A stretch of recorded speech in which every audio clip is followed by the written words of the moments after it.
تو اتنی دیر تک مرے گا نہیں جب تک کسی بے حیا عورت کا منہ نہ دیکھ لے.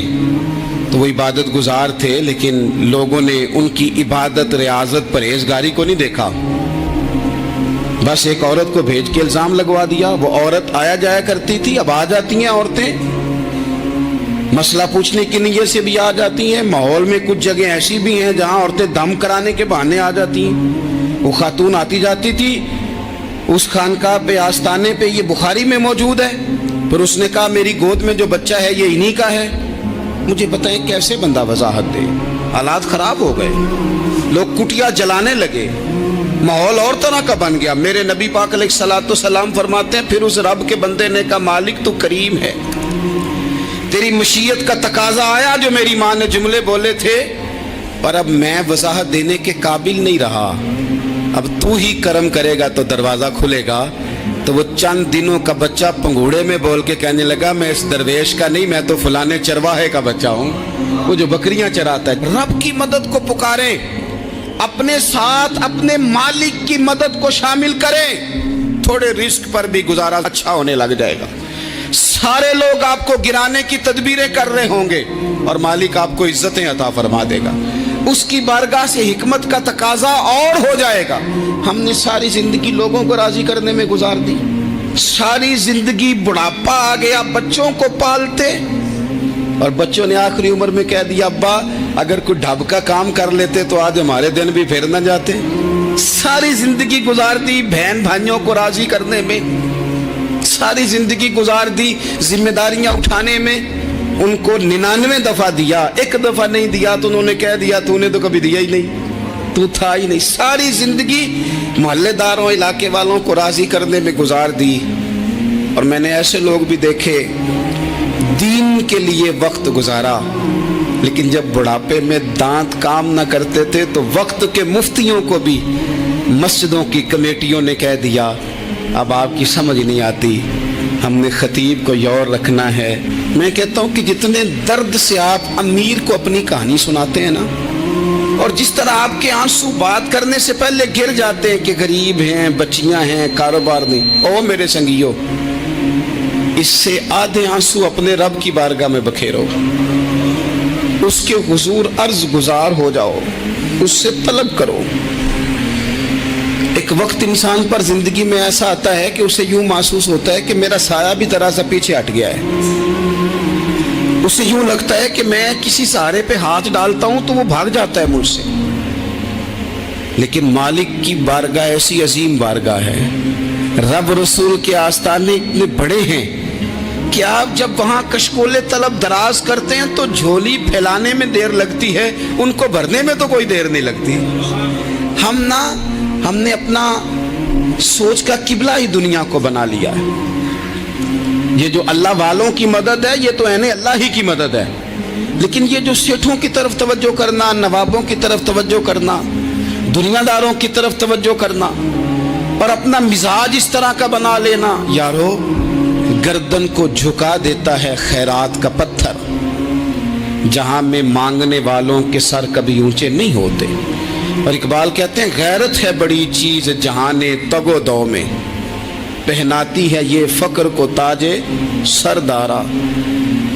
میں عرض کروں گا کہ اپنی آپ جب توجہ کا قبلہ اللہ رسول کو بنائیں گے تو رب فرماتے ہیں وَيَرْزُقْهُ مِنْ حَيْثُ لَا يَحْتَسِبُ, میں نہ تجھے وہاں سے رزق دوں گا جہاں سے کبھی تیرا گمان بھی نہیں گیا ہوگا. یہاں سے بھی مل سکتا ہے, تو نے سوچا بھی نہیں ہوگا. بخاری شریف میں حدیث ہے, حضرت جابر ابن عبداللہ فرماتے ہیں نبی پاک صلی اللہ علیہ وسلم نے نا 300 لوگوں کا ایک لشکر روانہ کیا کسی مہم کے لیے, کسی جہاد کے لیے. حضرت ابو عبیدہ بن جراح رضی اللہ تعالیٰ عنہ امیر لشکر تھے. فرماتے غربت اتنی زیادہ تھی, بھوک اتنی زیادہ تھی کہ ایک ایک کھجور دن میں ایک وقت کھانے کو ملتی تھی, اور کچھ دن ایسے آئے کہ اب کھجور بھی نہیں مل رہی.